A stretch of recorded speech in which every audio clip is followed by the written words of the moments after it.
The following is a review for critical, analytical, and educational purposes only, and is protected under Article 17 and 107 in the United States Fair Use Code. This video is not an infringement on copyright. Please enjoy the video. Okay folks, let's talk about this thing. So for those of you who don't know, 50 Shades of Grey was a book released in 2011 by E.L. James and became a gigantic hit. Seriously, this book did insanely good business. It's the fastest selling paperback book of all time, has sold 100 million copies worldwide and has been translated into over 50 languages. So of course it only makes sense to give this book a movie deal, right? Just look at those numbers. With that much success and money behind just this one book, it would only make sense for a movie studio to capitalize on it, right? Well, I don't think so. In fact, I think this movie is set to bomb, and bomb hard. Why is that? Well, let's not beat around the bush here. It's the subject matter. 50 Shades of Grey is essentially 500 pages of hardcore pornography, and not just any pornography, but specifically BDSM.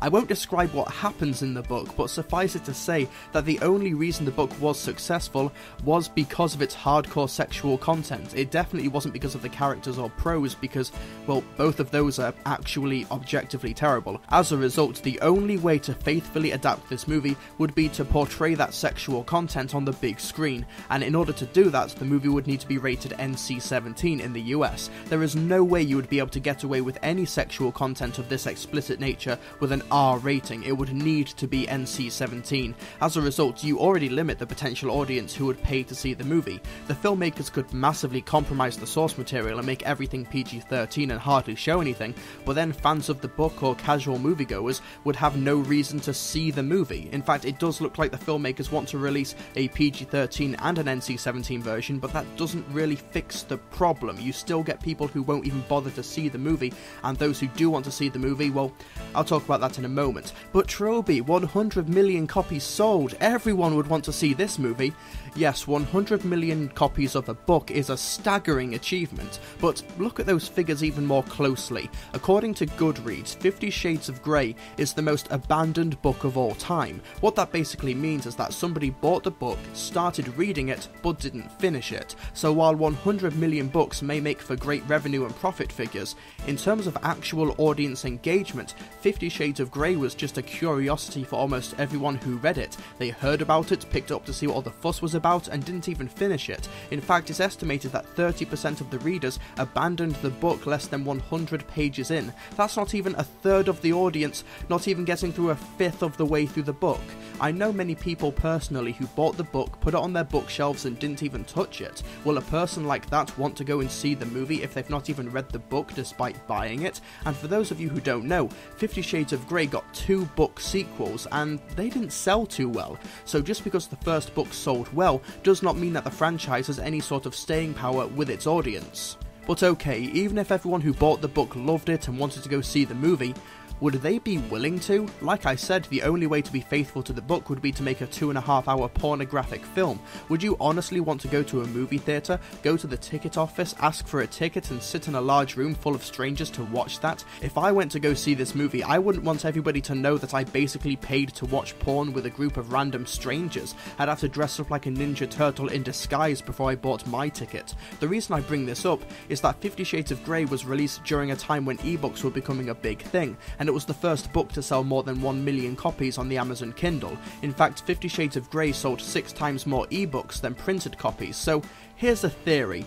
What is the person in this picture reading? An ebook, yeah, but which ebook? Think about it. If you're reading a 50 Shades of Grey paperback in public, people familiar with the book, which is almost everybody, knows that it's basically filled with enough porn to choke a colony of basking sharks. But with an ebook, nobody knows. This child right here could be reading the entire text of Mein Kampf and no one would be any the wiser. This is just a theory, of course, but if I'm correct, and that people want to read 50 Shades of Grey in privacy and anonymity, then who would go out and see this movie with a crowd of people? Yeah, I'm sure that groups of people get together in the comfort of their own homes to have epic sexy house parties where they watch adult-rated material, but I doubt the rules in most movie theatres would allow for those types of parties. It's this reason why adult movie theatres died out when the internet came along. People want to be exposed to these things in private, where they can't be judged or publicly shamed.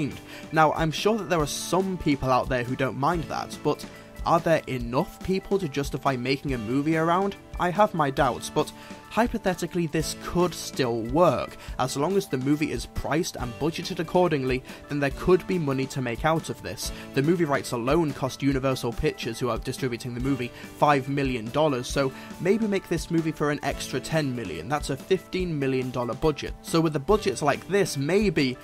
what? This movie has a budget of $40 million? Are you bloody high, Universal Pictures? And I know loads of you will say that the costs will come from shooting in a city, but look at this footage. This is how television shows with low budgets get away with shooting in outdoor locations when they can't afford a permit. This has been done for years, and it has been done cheaply. Okay, but maybe the actors wanted incredibly high paychecks to do what was required of them for the roles.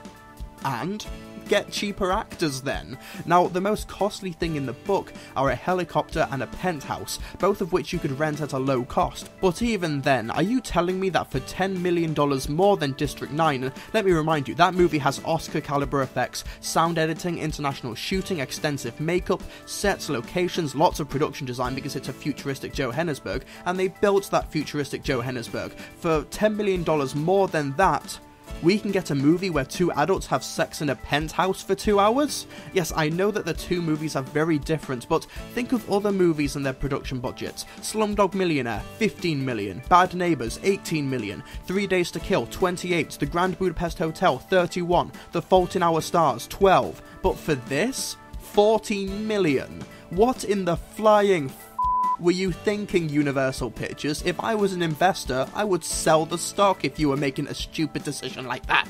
This project was financially doomed from the beginning. Now let's break this down into pure numbers. The movie cost $40 million. I'm going to assume, conservatively, that that includes the book rights. The average marketing campaign can cost around $35 million for a studio, so that's almost double the budget right there. Then there's worldwide distribution costs, that's another $20 million. So the movie would need to make $95 million to break even, let alone make a profit. But let's not forget that movie theatres make half of the money, so realistically, the movie would need to make around $130 million to profit. Can this be done? Well, the highest grossing NC-17 rated movie of all time is Showgirls from 1995, and adjusted for inflation, Showgirls made just over $37 million. $3 million less than 50 Shades of Grey's just initial production budget. Even if you don't take into account the marketing, distribution, the movie theatre's cut of the box office, this project is not financially feasible, not at that budget. And the most baffling part of all, 10 movie studios were bidding for the film rights to this book. 10 movie studios, probably involving dozens of executives in the decision, thought that this book would be worth making a movie out of. These people honestly think that's a worthy investment, especially when people can just get the exact same experience you would be offering them by just letting them stay at home on the internet all night. Or, you know, just stay at home and read the book by letting the imagination do the rest. This is why the book was successful in the first place with its fan base for the fantasy. Yes, the movie could potentially become a hit on home media, but the problem still stands. More people bought 50 Shades as a digital ebook online anonymously, rather than go into a bookshop and avoid awkward glances with the cashier, and in the top 100 highest selling DVDs of all time, not a single one of them is rated NC-17. The movie could make its money back with an R rating, as movies like that can potentially find great success, but then you still have to majorly cut back the graphic content in the book, which, let's be perfectly honest here, is the only reason to adapt the book in the first place. This movie could do well digitally on iTunes or on Netflix, but I think internet pirates and film piracy will have an absolute field day with this movie, which would cripple its financial opportunities, at least in the home media market. Now, just to stress, none of this is to do with the actual quality of the book or the eventual film. This is all about statistics, facts, numbers. That's the thing about numbers, folks. They don't lie, which makes it all the more insane that 10 major movie studios were bidding for these movie rights. They thought that this would be a good financial opportunity despite all of those numbers. So it's a toss-up. Do you compromise on the source material and make it an R rating or PG-13 movie so you can have financial security, or do you stay true to the book but lose a lot of money in the process, especially when the one thing the book is famous for is the reason it won't make money? Either way, you lose. It would be like me making a movie about the Bible, but there's no God, Jesus, or religion in there. Yeah, you could make a 50 Shades of Grey movie without the sex, but what would be the point? I don't know, maybe because Christian and Anna are such Interesting character. Oh my god, I'm so sorry, I can't even say that.